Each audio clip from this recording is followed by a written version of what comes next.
लट्ठे दी चादर उत्ते सलेटी रंग माया आवो सामने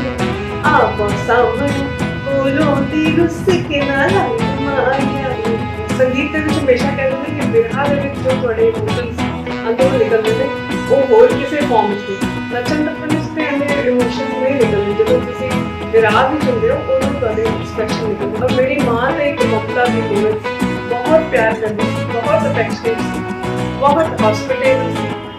मेहमान नवाजी वो मशहूर सी कि वो घर अगर कोई भी आया तो वो बगैर खाना खाए जाना अलाउड ही नहीं। संगीत तो एक बड़ी प्योर ते पायस चीज़ है और जो संगीत तुहाडे दिल ते असर कर जाए वो तुहानूं कभी भी नहीं भुलदा। कहते जो क्लासिकल म्यूजिक हो जाए म्यूजिक जिस सच्ची मेहनत और डेडिकेशन की लोड़ होती है, पर जो अज का यूथ है उन्होंने कितनी कुछ समझ आएगी इस म्यूजिक की, क्योंकि आजकल इस म्यूजिक की प्योर सोल है उन्होंने रीमिक्स कन्वर्ट करके खत्म किया जा रहा है, जो कि सही नहीं है।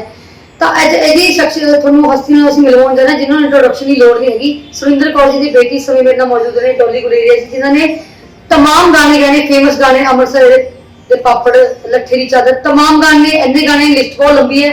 ਤੇ ਇਹਨਾਂ ਨਾਲ ਖਾਸ ਗੱਲਬਾਤ ਕਰਦੇ ਹਾਂ ਕਿ ਜਿਹੜਾ ਅੱਜ ਦਾ ਯੂਥ ਹੈ ਉਹ ਆਪਣੀ ਸੱਭਿਅਤਾ ਨੂੰ ਆਪਣੇ ਸੰਗੀਤ ਨੂੰ ਕਿਉਂ ਭੁੱਲਦਾ ਜਾ ਰਿਹਾ, ਕਿਉਂ ਵਾਂਝਾ ਹੋ ਰਿਹਾ। ਉਸ ਤੋਂ ਇਸ ਖਾਸ ਮੌਕੇ ਤੇ ਵੀ ਗੱਲਬਾਤ ਕਰਾਂਗੇ ਉਹਨਾਂ ਦੇ ਵਿਚਾਰ ਵੀ ਜਾਣਾਂਗੇ ਤੇ ਹੋਰ ਵੀ ਕਈ ਸਾਰੇ ਅਜਿਹੇ ਮੁੱਦੇ ਨੇ ਜਿਸ ਬਾਰੇ ਉਹਨਾਂ ਦੇ ਵਿਚਾਰ ਜਾਣਾਂਗੇ। ਡੋਲੀ ਤੁਹਾਡਾ ਬਹੁਤ ਬਹੁਤ ਸਵਾਗਤ ਹੈ ਟੀਵੀ ਐਨਆਰਆਈ ਤੇ। ਥੈਂਕ ਯੂ ਬੱਚੇ, ਥੈਂਕ ਯੂ। ਤਾਂ ਜਿੱਦਾਂ ਤੁਹਾਡੀ ਸਫ਼ਰ ਕਾਫੀ ਇੰਟਰਸਟਿੰਗ ਰਿਹਾ, ਤੁਹਾਡਾ ਮਿਊਜ਼ਿਕਲ ਸਫ਼ਰ ਕਲਾਸੀਕਲ ਮਿਊਜ਼ਿਕ ਅਜਿਹੀ ਹੈ ਜਿਹਨੂੰ ਮਤਲਬ ਸਮਝਣਾ ਬਹੁਤ ਔਖਾ ਹੈ, पर जो अज का यूथ है वो इस तो वांझा क्यों होंदा जा रहा है, की कारण हो सकता है? क्लासिकल म्यूजिक ते संगीत दी बेस है, वो एक फाउंडेशन है। वो जो भी कोई सिंगर बनता है प्रोफेशनल उन्होंने क्लासिकल म्यूजिक सीखना ही चाहिए, मतलब ए लाजमी है। ओदी जिम्मेवारी बनती है कि मैं इस फील्ड च आवां ते बकायदा तैयारी करके आवां। जिस तरह कोई बच्चे स्कूल दे विच पढ़दे ने ते उन्हां दी पहला फाउंडेशन बनदी है, फिर वो जाके जिंदगी दे विच तरक्की करदे ने। संगीत दे विच भी यही गल है कि जे तुसीं उन्हें प्रोफेशन में अडॉप्ट करना है तो प्रॉपरली तालीम लो। और मैं अपना फील्ड जो चुनिया क्योंकि मेरी माँ का फील्ड फोक म्यूजिक सी, वो क्लासिकल दी बेस क्लासिकल का संगीत सीख के ते लोक गीत गाए हैं और साहित्यिक चीज़ां गाइयां और सूफी कलाम गाया। एक बारी संगीत के सुर का ज्ञान तुहानूं हो जाए तुसीं कोई भी चीज़ गा सकते हो। मेरे गुरुआं ने मैनूं यही सिखाया। ਤੇ ਅੱਜਕੱਲ ਦਾ ਜੋ ਤੂੰ ਕਹਿ ਰਹੀ ਹੈ ਅੱਜਕੱਲ ਦਾ ਜ਼ਮਾਨਾ ਜਿਹੜਾ ਹੈ ਉਹ ਇੱਕ ਕੰਟੈਂਪਰੇਰੀ ਮਿਊਜ਼ਿਕ ਵੱਲ ਅਸੀਂ ਵੱਧਦੇ ਜਾ ਰਹੇ ਹਾਂ। ਅਸੀਂ ਕੁਝ ਵੈਸਟਰਨ ਮਿਊਜ਼ਿਕ ਦੀ ਨਕਲ ਕਰਦੇ ਹਾਂ ਤੇ ਰਿਦਮ ਨੂੰ ਜ਼ਿਆਦਾ ਅਹਿਮੀਅਤ ਦਿੰਦੇ ਹਾਂ। ਮੈਂ ਜੋ ਜ਼ਿੰਦਗੀ ਭਰ ਦਾ ਤਜਰਬਾ ਕੀਤਾ ਆਪਣੇ ਮਾਂ ਦਾ ਸੰਗੀਤ ਸੁਣ ਕੇ ਵੀ ਹੋਰ ਸਾਰੀ ਦੁਨੀਆ ਦੇ ਵੱਡੇ ਵੱਡੇ ਕਲਾਕਾਰਾਂ ਦਾ ਸੰਗੀਤ ਸੁਣ ਕੇ ਕਿ ਸੰਗੀਤ ਪਹਿਲਾਂ ਸਭ ਤੋਂ ਪਹਿਲਾਂ ਤੇ ਸਭ ਤੋਂ ਵੱਡੀ ਗੱਲ ਇਹ ਹੈ ਕਿ ਸੰਗੀਤ ਰੂਹ ਦੀ ਖੁਰਾਕ ਹੈ।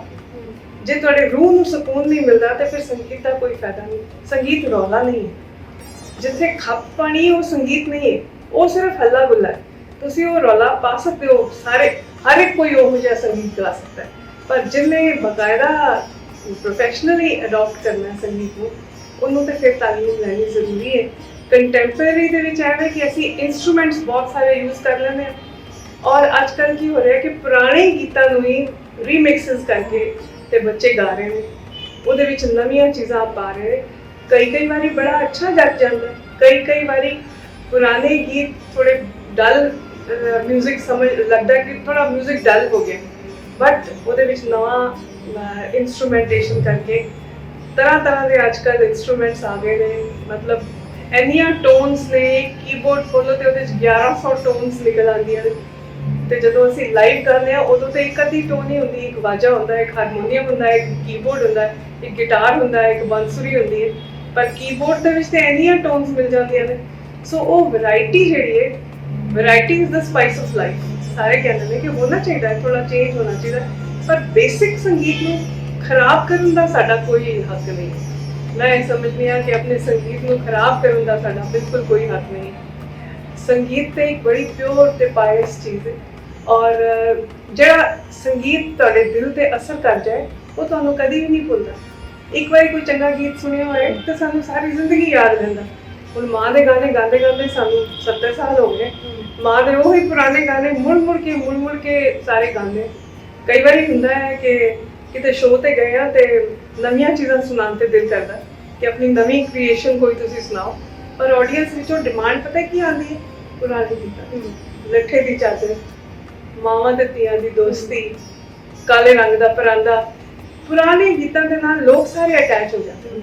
ਉਹ ਕਿਉਂਕਿ ਸਾਡਾ ਕਲਚਰ ਹੈ, ਉਹ ਸਾਡੀ ਸਭਿਅਤਾ ਹੈ, ਅਸੀਂ ਉਹਦੇ ਨਾਲ ਇਸ ਤਰ੍ਹਾਂ ਜੁੜੇ ਹੋਏ ਹਾਂ ਕਿ ਸਾਡਾ ਲੋਕ ਸੰਗੀਤ ਜਿਹੜਾ ਹੈ ਉਹ ਸਾਡੇ ਵਾਸਤੇ ਇੱਕ ਗਰਵ ਦੀ ਗੱਲ ਹੈ ਕਿ ਅਸੀਂ ਵੈਸਟਰਨ ਨੂੰ ਕਿਉਂ ਫੋਲੋ ਕਰੀਏ ਜਦੋਂ ਸਾਡਾ ਆਪਣਾ ਸੰਗੀਤ ਇੰਨਾ ਵਧੀਆ। ਬਚਪਨ ਤੋਂ ਹੀ ਗੁਰਬਾਣੀ ਸ਼ਬਦ ਕੀਰਤਨ ਦਾ ਇਹ ਦੌਰ ਚੱਲਦਾ ਰਿਹਾ ਤੇ ਤੁਹਾਡੇ ਵਿਰਾਸਤ ਵਿੱਚ ਹੀ ਸੰਗੀਤ ਮਿਲਿਆ। ਪਟਿਆਲਾ ਘਰਾਣਾ ਤੁਹਾਡੇ ਗੁਰੂ ਖਾਨ ਸਾਹਿਬ ਦੀ ਉਸਤਾਦ ਜੀ ਦਾ ਬਹੁਤ ਅਹਿਮ ਰੋਲ ਹੁੰਦਾ ਹੈ ਹਰ ਚੇਲੇ ਦੀ ਜ਼ਿੰਦਗੀ ਵਿੱਚ, ਉਹਨਾਂ ਬਾਰੇ ਕੀ ਕਹਿਣਾ ਚਾਹੋਗੇ? ਖਾਨ ਸਾਹਿਬ ਮੇਰੇ ਉਸਤਾਦ ਖਾਨ ਸਾਹਿਬ ਅਬਦੁਲ ਰਹਿਮਾਨ ਖਾਨ ਮੇਰੇ ਦਿਲ ਦੇ ਬਹੁਤ ਬਹੁਤ ਕਰੀਬ। ਮੇਰੇ ਉਸਤਾਦ ਇੱਕ ਇਹੋ ਜਿਹੇ ਉਸਤਾਦ ਸਨ ਜਿਨ੍ਹਾਂ ਨੇ ਕਿ ਗਾਇਕੀ ਨੂੰ ਦਾ ਵੌਇਸ ਕਲਚਰ ਜਿਹਨੂੰ ਕਹਿੰਦੇ ਨੇ, ਆਵਾਜ਼ ਨੂੰ ਬਣਾਉਣਾ ਕਿਵੇਂ, ਨਿਰਾ ਸੁਰਾਂ ਦਾ ਗਿਆਨ ਨਹੀਂ ਦਿੱਤਾ। ਉਹਨਾਂ ਨੇ ਇਹ ਦੱਸਿਆ ਕਿ ਸਟੇਜ ਦੇ ਉੱਤੇ ਜੇ ਤੁਸੀਂ ਜਾ ਕੇ ਪਰਫਾਰਮ ਕਰਨਾ ਤੇ ਸਟੇਜ ਦਾ ਕੀ ਕਲਚਰ ਹੈ, ਤੁਹਾਨੂੰ ਸਟੇਜ ਤੇ ਬੈਠ ਕੇ ਕਿਹੋ ਜਿਹੀ ਅਦਾ ਹੋਣੀ ਚਾਹੀਦੀ ਹੈ ਤੁਹਾਡੀ, ਤੁਹਾਨੂੰ ਪ੍ਰੈਜ਼ੈਂਟੇਬਲ ਲੱਗਣਾ ਚਾਹੀਦਾ। ਅੱਜ ਕੱਲ੍ਹ ਜ਼ਮਾਨੇ ਦੇ ਵਿੱਚ ਇਹ ਕਿ ਅੱਜ ਕੱਲ੍ਹ ਤੇ ਤੁਸੀਂ ਕੱਪੜਿਆਂ ਦੇ ਰਾਹੀਂ ਤੇ ਮੇਕਅਪ ਦੇ ਰਾਹੀਂ ਤੁਸੀਂ ਸਟੇਜ ਦੇ ਉੱਤੇ ਅਟਰੈਕਟ ਕਰਦੇ ਹੋ ਆਡੀਅנס ਨੂੰ, ਤੇ ਸੰਗੀਤ ਹੁੰਦਾ ਕੋਈ ਨਹੀਂ। ਇੱਕ ਸੋਹਣੀ ਜਿਹੀ ਕੁੜੀ ਅੱਧੇ ਕੱਪੜੇ ਪਾਏ ਅਤੇ ਨਾ ਪਾਏ ਬੜੀ ਅਟਰੈਕਟ ਕਰਦੀ, ਪਰ ਸੰਗੀਤ ਦੇ ਵਿੱਚ ਇਹਨੂੰ ਬੁਰਾ ਮੰਨਿਆ ਜਾਂਦਾ। ਸੰਗੀਤ ਤੇ ਬੜੀ ਸ਼ੁੱਧ ਪਿਓਰ ਚੀਜ਼ ਹੈ। ਸੋ ਮੈਨੂੰ ਤੇ ਮੇਰੇ ਗੁਰੂ ਨੇ ਇਹੀ ਸਿਖਾਇਆ। ਸੋ ਮੈਂ ਤੇ ਉਹੀ ਤਾਲੀਮ ਦੇ ਵਿੱਚ ਸਾਰੀ ਜ਼ਿੰਦਗੀ ਕੱਟ ਦਿੱਤੀ ਹੈ ਔਰ ਆਪਣੀ ਮਾਂ ਨੂੰ ਵੀ ਦੇਖਿਆ। ਮੇਰੀ ਮਾਂ ਦੀਆਂ ਪੁਰਾਣੀਆਂ ਚੀਜ਼ਾਂ ਤੁਸੀਂ ਦੇਖ ਲਓ, ਉਹ ਵੀ ਸਲਵਾਰ ਕਮੀਜ਼ ਸੂਟ ਪਾ ਕੇ ਉਹ ਸਾਰੀ ਦੁਨੀਆ ਦੇ ਪਤਾ ਨਹੀਂ 25 ਚੱਕਰ ਲਗਾ ਚੁੱਕੀ ਸੀ ਆਪਣੀ ਜ਼ਿੰਦਗੀ ਦੇ ਵਿੱਚ, ਔਰ ਅੱਜ ਤੱਕ ਉਹਦੇ ਗੀਤ ਮਸ਼ਹੂਰ ਨੇ। ਉਹਦਾ ਕਾਰਨ ਇਹੋ ਹੀ ਹੈ ਕਿ ਤੁਸੀਂ ਆਪਣੀ ਸਭਿਅਤਾ ਦੇ ਨਾਲ, ਆਪਣੇ origin ਦੇ ਨਾਲ ਜੁੜੇ ਹੋ। ਆਪਣੇ origin ਤੋਂ ਤੇ ਤੁਸੀਂ ਹਟ ਗਏ ਤੇ ਫਿਰ ਤੁਹਾਡੀ ਪਹਿਚਾਣ ਕੀ? ਦੋਨੋਂ ਜੀ ਜਿੱਦਾਂ ਤੁਸੀਂ ਕਿਹਾ ਕਿ ਅੱਜ ਦੀ ਜਿਹੜੀ ਯੁਵਾ ਪੀੜ੍ਹੀ ਲੜਕੀਆਂ ਨੇ ਉਹ ਅਟਰੈਕਸ਼ਨ ਪੈਦਾ ਕਰਦੇ ਨੇ ਕੱਪੜੇ ਪਾ ਕੇ, ਵੌਇਸ ਕੁਝ ਵੀ ਨਹੀਂ ਹੁੰਦੀ ਹੈ, ਉਹ ਇੱਕ ਕਲੰਕ ਲਗਾਉਂਦੇ ਨੇ ਸੰਸਕ੍ਰਿਤੀ ਉੱਪਰ, ਜੋ ਕਿ ਬਹੁਤ ਮਾੜੀ ਗੱਲ ਹੈ। ਅੱਜ ਕੱਲ੍ਹ ਜੇ ਗਾਣੇ ਸੁਣੀਏ ਤਾਂ ਜ਼ਿਆਦਾਤਰ ਜਿਹੜੀ ਯੁਵਾ ਪੀੜ੍ਹੀ ਹੈ ਉਹ ਜਾਂ ਤਾਂ ਯੋ ਹਨੀ ਸਿੰਘ ਨੂੰ ਸੁਣੇਗੀ ਜਾਂ ਫਿਰ ਬਾਦਸ਼ਾਹ ਨੂੰ। ਉਹਨਾਂ ਨੂੰ ਅਸਲੀ ਸੰਗੀਤ ਦੀ ਕਿਤੇ ਨਾ ਕਿਤੇ ਲੱਗਦਾ ਵੀ ਸਮਝ ਨਹੀਂ ਹੈ। ਜੇਕਰ ਉਹਨਾਂ ਨੂੰ ਮਾਪੇ ਸਮਝਾਉਣੇ ਨੇ ਵਡੇਰੇ, ਉਹਨਾਂ ਦੀ ਗੱਲ ਨੂੰ ਵੀ ਉਹ ਕਰ ਦਿੰਦੇ ਇਗਨੋਰ, ਕਿ ਨਹੀਂ ਹੈ ਅਸੀਂ ਤਾਂ ਆਪਣੇ ਅਕੋਰਡਿੰਗ ਹੀ ਜਿਹੜਾ ਸੰਗੀਤ ਹੈ ਉਹ ਸੁਣਨਾ ਹੈ। ਟ੍ਰੈਜੇਡੀ ਹੈ, ਬੜਾ ਵੱਡਾ ਦੁਖਾਂਤ ਹੈ। ਗੱਲ ਹੈ ਕਿ ਸਾਡਾ ਇੱਕ ਇਕੱਲਾ ਢੋਲ ਵੱਜ ਰਿਹਾ ਹੋਵੇ ਨਾ ਤੇ ਲੱਖਾਂ ਨੂੰ ਨਚਾ ਸਕਦਾ। ਢੋਲ ਦੇ ਵਿੱਚ ਇੰਨੀ ਤਾਕਤ ਹੈ, ਸਾਨੂੰ ਹੋਰ ਇਨਸਟਰੂਮੈਂਟਸ ਦੀ ਲੋੜ ਹੀ ਨਹੀਂ ਪੈਂਦੀ। ਬਟ ਮਿਊਜ਼ਿਕ ਨੂੰ ਅੱਜ ਕੱਲ੍ਹ ਐਕਸਪਲੋਇਟੇਸ਼ਨ ਜ਼ਿਆਦਾ ਹੋ ਰਹੀ ਹੈ ਕਿ ਢੋਲ ਦੀ ਥਾਂ 1500 ਹੋਰ ਗੈਜਟਸ ਆ ਗਏ ਨੇ ਜਿਹਦੇ ਨਾਲ ਤੁਸੀਂ ਕ੍ਰੀਏਟ ਕਰਦੇ ਹੋ ਰਿਦਮ। ਮਤਲਬ ਕਈ ਵਾਰੀ ਇਸ ਤਰ੍ਹਾਂ ਹੁੰਦਾ ਹੈ ਕਿ ਤੁਹਾਨੂੰ ਲਿਰਿਕਸ ਪਤਾ ਹੀ ਨਹੀਂ ਲੱਗ ਰਿਹਾ ਕਿ ਅਗਲਾ ਬੋਲ ਕੀ ਰਿਹਾ, ਸਿੰਗਰ ਕਹਿ ਕੀ ਰਿਹਾ, ਗਾਣੇ ਦੇ ਬੋਲ ਹੀ ਨਹੀਂ ਸਮਝ ਆਉਂਦੇ। ਮੇਰਾ ਇੱਕ ਰੌਲਾ, ਇੱਕ ਰਿਦਮ ਸੁਣਾਈ ਦਿੰਦੀ ਹੈ ਤੇ ਲੋਕੀ ਰਿਦਮ ਸੁਣ ਕੇ ਨੱਚਣ ਲੱਗ ਪੈਂਦੇ ਨੇ। ਫਿਰ ਇਹ ਸੰਗੀਤ ਤੇ ਨਾ ਹੋਇਆ, ਇਹਦੇ ਰੌਲਾ ਹੀ ਹੋਇਆ ਨਾ। ਉਹ ਮੈਨੂੰ ਤੇ ਸੂਟ ਨਹੀਂ ਕਰਦਾ। ਸੁਰਿੰਦਰ ਕੌਰ ਜੀ ਦਾ ਬਹੁਤ ਅਹਿਮ ਰੋਲ ਹੈ, ਉਹਨਾਂ ਨੂੰ ਕੋਈ ਜੁੜੀ ਯਾਦ, ਕਿਉਂਕਿ ਮਾਂ ਨਾਲ ਬਹੁਤ ਅਟੈਚਮੈਂਟ ਹੁੰਦੀ ਹੈ। ਧੀ ਦੀ ਪੂਰੀ ਜ਼ਿੰਦਗੀ, ਇੱਕ ਧੀ ਆਪਣੀ ਲਾਈਫ ਦੀ ਜ਼ਿੰਦਗੀ ਦੇ ਮਾਂ ਨੂੰ ਦਿੰਦੀ ਹੈ, ਤੇ ਉਹਨਾਂ ਬਾਰੇ ਕੀ ਕਹਿਣਾ ਚਾਹੋਗੇ? ਕੋਈ ਅਜਿਹੀ ਉਹਨਾਂ ਦੀ ਯਾਦ ਜਿਹੜੀ ਹੁਣ ਤੁਸੀਂ ਜਦ ਵੀ ਫ੍ਰੀ ਬੈਠੇ ਹੁੰਦੇ ਹੋ ਇੱਕਦਮ ਦਿਮਾਗ ਵਿੱਚ ਹੋਵੇ ਕਿ ਹਾਂ ਇਹ ਮੇਰੀ ਮਦਰ ਦੀ ਯਾਦ ਹੈ? ਮੇਰੀ ਮਾਂ ਦੀ ਯਾਦ ਤੇ ਮੈਨੂੰ ਕਦੀ ਵੀ ਨਹੀਂ ਭੁੱਲਦੀ। ਹਰ ਦਿਨ ਚੜ੍ਹਦਾ ਤੇ ਉਹਦੀ ਯਾਦ ਆਉਂਦੀ ਹੈ, ਕਿਉਂਕਿ ਉਹ ਤੇ ਮੇਰੇ ਹਰ ਸਾਹ ਵਿੱਚ ਰਹਿੰਦੀ। ਮੈਂ ਉਹਦੇ ਗੀਤ ਗਾਉਂਦੀ ਹਾਂ। ਉਹ ਹਰ ਵੇਲੇ ਘਰ ਦੇ ਰੁਝੇਵਿਆਂ ਦੇ ਵਿੱਚ ਵੀ ਉਹਨੇ ਕੀ ਚੀਜ਼ ਸਿੱਖਿਆ ਦਿੱਤੀ ਹੋਈ ਹੈ ਆਪਣੇ ਘਰ ਨੂੰ ਸਵਾਰਨ ਦੀ। ਇੱਕ ਕੁੜੀਆਂ ਦੇ ਜਿਹੜੇ ਰੋਲ ਹੁੰਦੇ ਨੇ, ਇੱਕ ਅੱਛੀ ਲੜਕੀ ਬਣ ਕੇ, ਮੈਨੂੰ ਹਮੇਸ਼ਾ ਕਹਿੰਦੀ ਸੀ ਮੇਰੀ ਓਬੀਡੀਐਂਟ ਡਾਟਰ ਹੈ ਡੋਲੀ, ਮੇਰੀ ਓਬੀਡੀਐਂਟ ਡਾਟਰ ਹੈ। ਔਰ ਮੈਨੂੰ ਮੇਰੇ ਹਸਬੈਂਡ ਨੇ ਮੈਨੂੰ ਕਿਹਾ ਮੇਰੀ ਓਬੀਡੀਐਂਟ ਵਾਈਫ ਹੈ। ਸੋ ਮੈਨੂੰ ਤੇ ਓਬੀਡੀਐਂਟ ਦਾ ਤਮਗਾ ਮਿਲਿਆ ਹੈ। ਔਰ ਮੇਰੇ ਬੱਚੇ ਹਮੇਸ਼ਾ ਕਹਿੰਦੇ ਨੇ ਸਾਡੀ ਮਾਂ ਕੋਲੋਂ ਅਸੀਂ ਜੋ ਐਗਜ਼ੈਂਪਲਰੀ, ਉਹ ਸਾਡੇ ਵਾਸਤੇ ਐਗਜ਼ੈਂਪਲ ਹੈ। ਮੇਰਾ ਇਹ ਖਿਆਲ ਹੈ ਕਿ ਮਾਂ ਦਾ ਰੋਲ ਹੀ ਇਹੋ ਜਿਹਾ ਹੁੰਦਾ ਹੈ ਕਿ ਤੁਸੀਂ, ਮਾਂ ਤੁਹਾਨੂੰ ਸਿਖਾਉਂਦੀ ਹੈ ਸਾਰੀ ਜ਼ਿੰਦਗੀ ਦੇ ਪ੍ਰੂਡੈਂਸ, ਜਿਹੜੀ ਦੁਨਿਆਵੀ ਗੱਲਾਂ, ਘਰ-ਬਾਰ ਹੀ ਸਿਖਾਉਂਦੀ ਹੈ। ਔਰ ਖਾਸ ਕਰ ਲੜਕੀਆਂ, ਮੁੰਡੇ ਫਿਰ ਵੀ ਨਿਕਲ ਜਾਂਦੇ ਨੇ ਘਰੋਂ ਬਾਹਰ, ਪਰ ਕੁੜੀਆਂ ਹਮੇਸ਼ਾ ਮਾਂ ਦੇ ਇਨਫਲੂਐਂਸ ਦੇ ਵਿੱਚ ਰਹਿੰਦੀਆਂ। ਔਰ ਮੇਰੀ ਮਾਂ ਤੇ ਇੱਕ ਮਮਤਾ ਦੀ ਮੂਰਤ ਸੀ, ਬਹੁਤ ਪਿਆਰ ਕਰਦੀ ਸੀ, ਬਹੁਤ ਅਫੈਕਸ਼ਨੇਟ ਸੀ, ਬਹੁਤ ਹੌਸਪਿਟੇਬਲ ਸੀ। ਮਹਿਮਾਨ ਨਵਾਜ਼ੀ ਉਹਦੀ ਮਸ਼ਹੂਰ ਸੀ ਕਿ ਉਹਦੇ ਘਰ ਅਗਰ ਕੋਈ ਵੀ ਆਇਆ ਤੇ ਉਹ ਬਗੈਰ ਖਾਣਾ ਖਾਏ ਜਾਣਾ ਅਲਾਉਡ ਹੀ ਨਹੀਂ ਸੀ, ਕਿ ਉਹਨਾਂ ਨੂੰ ਬਿਠਾ ਕੇ ਜ਼ਬਰਦਸਤੀ ਕਈ ਵਾਰੀ ਉਹਨਾਂ ਨੂੰ ਹੁੰਦਾ ਸੀ ਕਿ ਉਹ ਲੋਕ ਨਾ ਕਰਦੇ ਸਨ, ਪਰ ਮਾਂ ਨੇ ਉਹ ਕਹਿਣਾ ਕਿ ਨਹੀਂ ਮੈਂ ਜਾਣ ਨਹੀਂ ਮਿੱਠੀ ਦਿੰਦਾ। ਡਾਂਟ ਜੇਕਰ ਡਾਂਟਦੇ ਨੇ ਉਹ ਵੀ ਇੱਕ ਮਿੱਠੀ, ਉਹ ਸ਼ੁਰੂ ਤੋਂ ਲੱਗਦਾ ਕਿ ਬਚਪਨ ਦੇ ਛੋਟਿਆਂ, ਬਟ ਉਹ ਡਾਂਟ ਅੱਗੇ ਜਾ ਕੇ ਬਹੁਤ ਕੰਮ ਆ ਰਹੀ ਤੁਹਾਡੀ ਜ਼ਿੰਦਗੀ ਪਰ ਤੁਸੀਂ ਜਿਹੜਾ ਨਾਮ ਕਮਾਇਆ ਹੈ, ਕਿਤੇ ਨਾ ਕਿਤੇ ਲੱਗਦਾ ਕਿ ਡਾਂਟਿਆ ਸੀਗਾ 2 ਮਿੰਟ ਲਈ ਬੁਰਾ ਲੱਗੇ, ਪਰ ਅੱਗੇ ਜਾ ਕੇ ਲੱਗੇਗਾ ਕਿ ਬੁਰਾ ਨਹੀਂ ਹੈ, ਉਹ ਸਾਡੇ ਭਲੇ ਵਾਸਤੇ, ਕਿਉਂਕਿ ਅੱਗੇ ਫਿਊਚਰ ਜ਼ਿੰਦਗੀ ਬਹੁਤ ਪਈ ਹੈ ਅੱਗੇ। ਮੈਂ ਇਸ ਮਾਮਲੇ ਵਿੱਚ ਬੜੀ ਲੱਕੀ ਰਹੀ ਹਾਂ ਕਿਉਂਕਿ ਮੈਂ ਆਪਣੀਆਂ 3 ਭੈਣਾਂ ਦੀ ਵੱਡੀ ਭੈਣ, ਤੇ ਮੈਨੂੰ ਹਮੇਸ਼ਾ ਇਹੋ ਹੀ ਮਾਂ ਨੇ ਕਹਿਣਾ ਕਿ ਤੂੰ ਵੱਡੀ ਹੈ, ਗੜਬੜ ਕੋਈ ਤੇਰੇ ਵੱਲੋਂ ਨਹੀਂ ਹੋਣੀ ਚਾਹੀਦੀ। ਇੱਕ ਵਾਰੀ ਮੇਰੀ ਛੋਟੀ ਭੈਣ ਕਿਤੇ ਕਾਲਜ ਦੇ ਵਿੱਚ ਗਈ ਤੇ ਉੱਥੇ ਬਾਕੀ ਸਹੇਲੀਆਂ ਨੇ ਵਾਲ ਕਟਾ ਲਏ ਸਨ, ਉਹਨੇ ਵੀ ਜਾ ਕੇ ਸਹੇਲੀਆਂ ਦੇ ਇਨਫਲੂਐਂਸ ਜਾ ਕੇ ਵਾਲ ਕਟਾ ਲਏ, ਤੇ ਮਾਂ ਨੇ ਉਹਨੂੰ ਡਾਂਟਿਆ।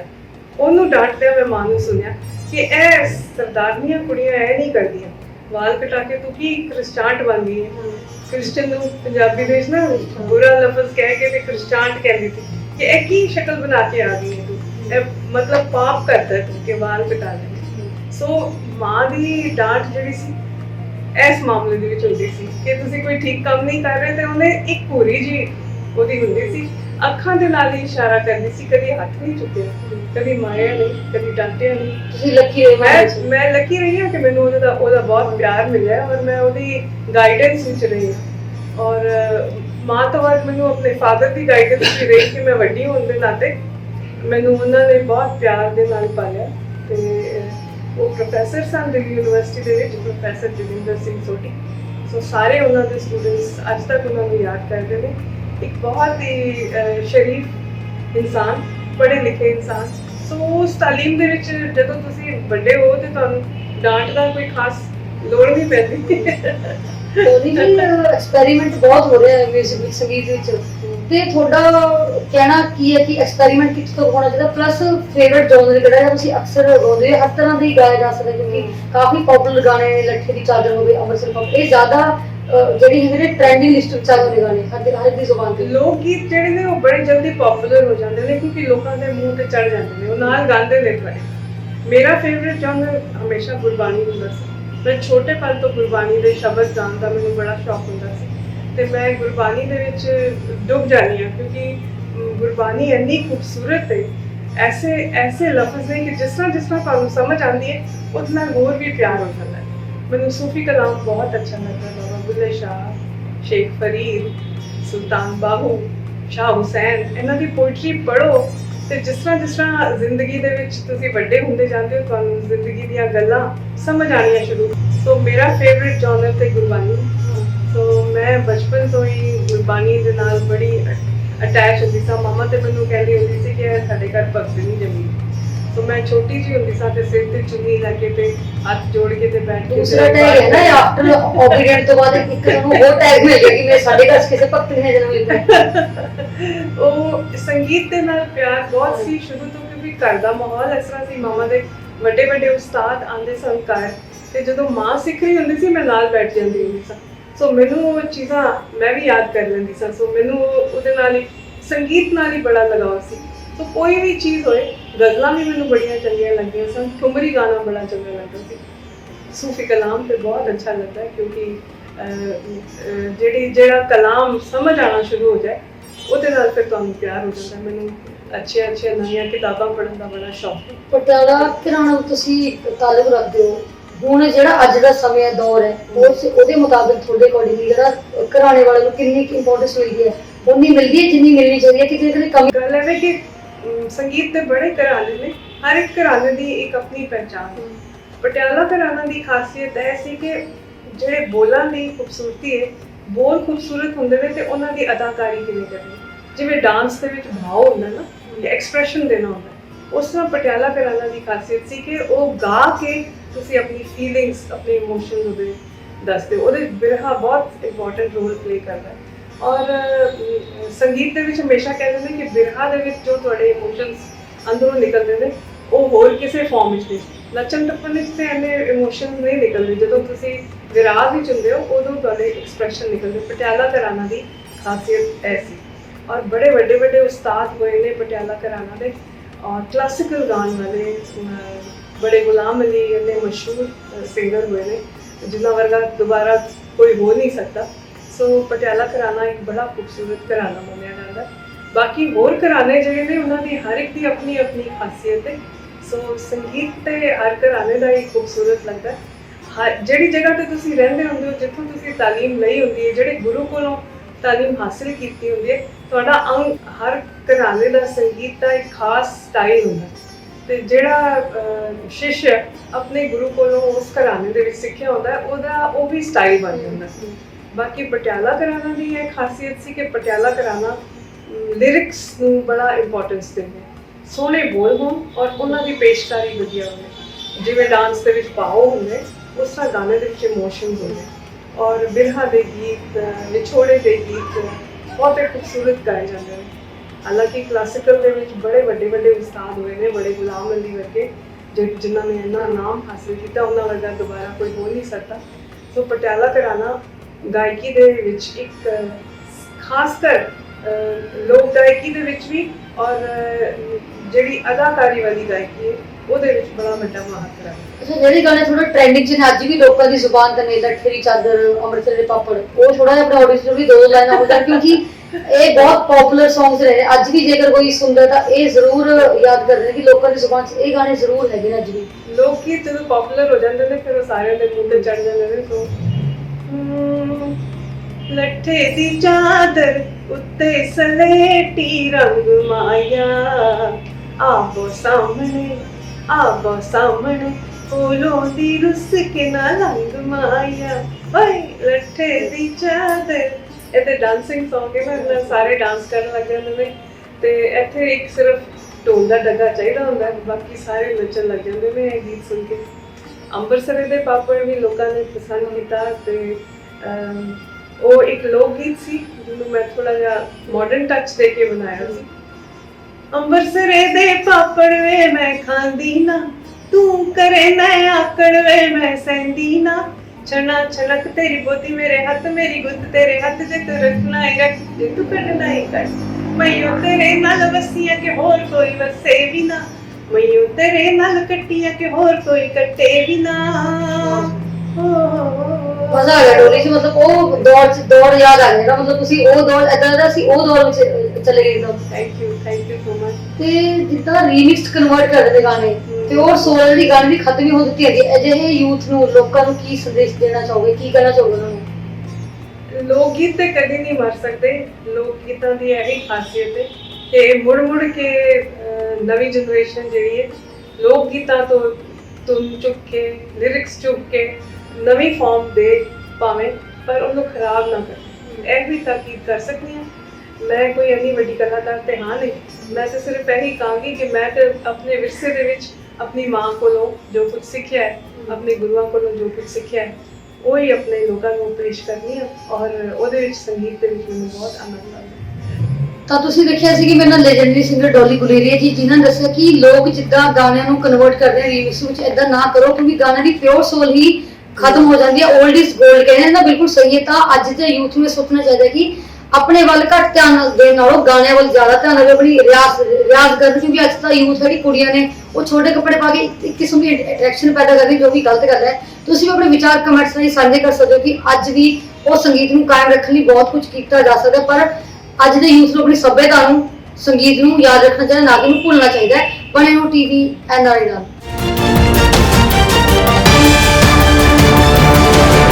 ਕਹਿੰਦੇ ਨੇ ਜਿਵੇਂ ਕਿਸੇ ਫੁੱਲ ਨੂੰ ਮਹਿਕਣ ਲਈ ਉਹਦਾ ਖਿੜ ਜਾਣਾ ਜ਼ਰੂਰੀ ਹੁੰਦਾ ਹੈ, ਉਵੇਂ ਕੋਈ ਰਿਸ਼ਤਾ ਨਿਭਾਉਣ ਲਈ ਉਹਦਾ ਮਿਲ ਜਾਣਾ ਜ਼ਰੂਰੀ ਹੁੰਦਾ ਹੈ। ਸੋ ਰਜਿਸਟਰ ਕਰੋ ਜੀ ਸਾਨੂੰ ਸਾਡੀ ਵੈਬਸਾਈਟ nrimb.com ਤੇ।